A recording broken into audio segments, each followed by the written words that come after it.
wala mo ng objections, hindi ako pumunta dito para makipag-usap tungkol sa atin. Sa nasabi ko sa'yo, sa nararamdaman ko, sa nararamdaman ko pa rin sa'yo. Overruled. Hear me out. Lunch break mo, siyempre hindi pwede maging busy kapag break. So wala tayong gagawin kundi kumain at maging magkaibigan.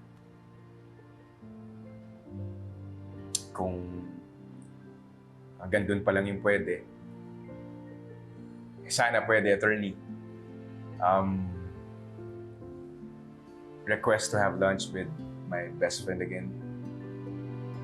Request for recess sa lahat ng complications na nangyari recently.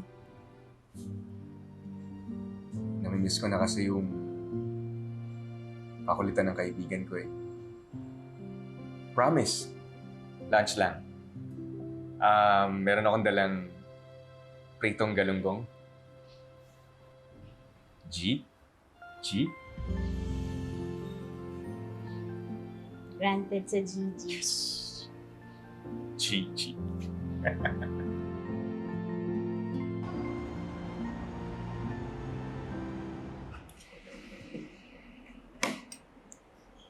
Ayos tong dala mo ah.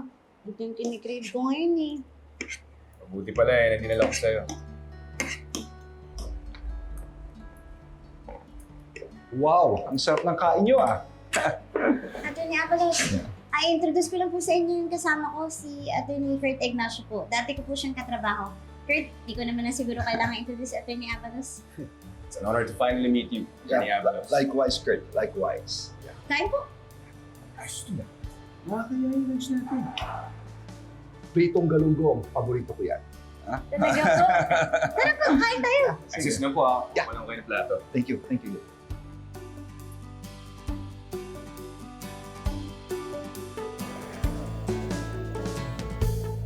Ito po.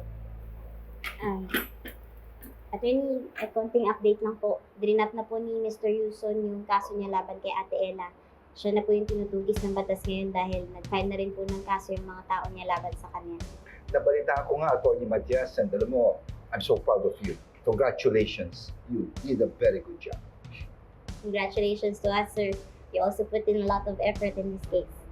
No, but it couldn't have been that way without your hard work, Atty. Matias. And by the way, I would like to apologize. Ako'y humingi ng dispensa kung ako'y nag-i-strict sa iyo. I hope you wouldn't take it personally. Ay, hindi po. Sa totoo lang nga po, ang dami ko pong natutunan sa inyo habang tinatrabaho natin yung kaso ni Ate Ella. Akala ko po kasi noon, kapag nakapagtapos ako ng abogasya at nakapag-top sa bar, ayos na. Hindi po pala. Ibang halimaw po pala yung pau. Alam mo, Kurt, Atty. Matias, you don't have to have a big name when you're in PAO. What we need in PAO is a big heart. At meron ka nun. And by the way, meron akong pasalubong. Paborito mo ito. Truffles, chocolate.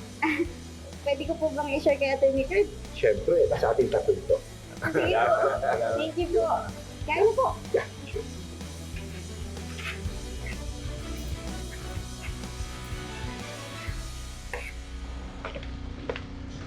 Oh, Trixie. Dad. Where's your mom? Akala ko magkasama kayo. No, I wasn't with her. Huh? But, that's what she told me. Bakit siya kailangan magsinungaling sa akin? Why would Mom lie to you? I don't know. But I've noticed she's been going out a lot lately. Hindi man siya nagsasabi kung saan siya pumupunta.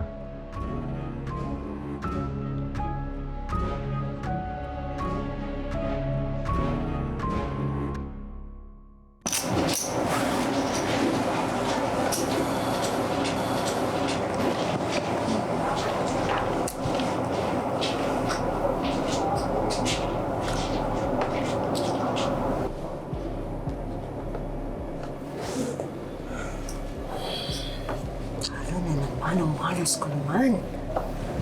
Ma'am, break kaya muna tayo. May sasabihin lang ako. What?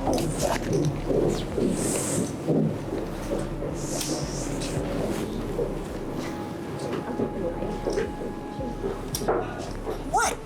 Ma'am, sibat na kaya tayo? Ang laki na po ng talo ninyo eh. Said na yung ATM ninyo tapos max out na rin yung credit card ninyo.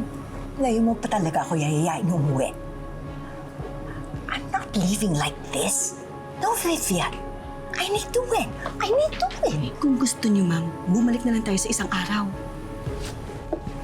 Ang kulit mo talaga. Sino ba nag-iaya sa akin na pumunta dito? Di ba ikaw? Oo nga, ma'am, pero ma'am, ang laki na natatalo ninyo. Talo na lang ako pagdating kay Ramir. Magpapatalo pa ba ako dito? Hindi ako tipo ng tao. Basta-basta na lang magpapatalo ng ganyan. Eto. Isang Ramir. At ito, makakabawi rin ako. I need to win. One big win, that's all it takes. Hindi ako alis dito ng talunan. Naiintindihan mo ba ako?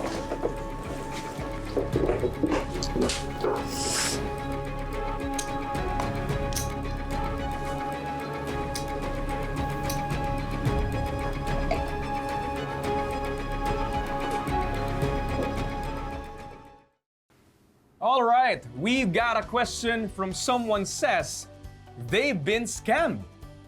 Nako, nangyayari sa karamihan sa atin ito these days, right? Scams are everywhere. Walang pinipili. But don't worry. You can fight back. Here's what you need to do.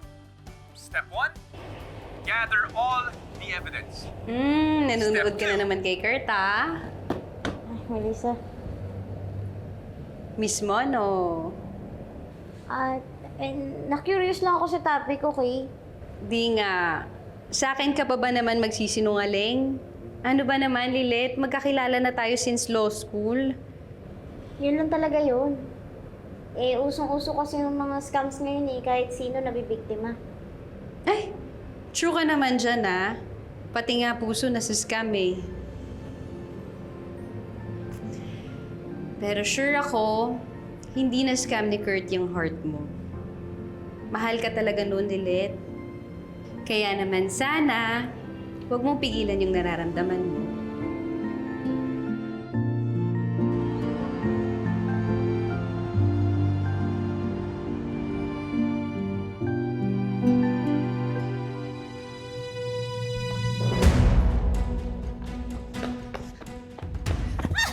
Ay, miss!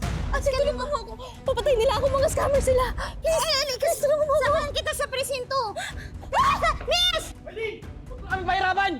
May salapi pa sa'yo yun! Kapatid namin yun! Pinagnakawan kami! Hindi na!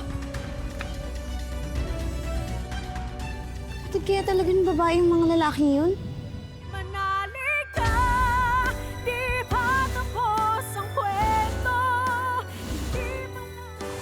Alam mo, attorney, pinakamapangalib na scam aren't just the ones that we don't see coming. Anong ibig mo sabihin, attorney? Sorry. Looks like we hit a little snag.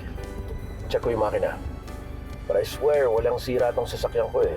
You know, funny how things break unexpectedly.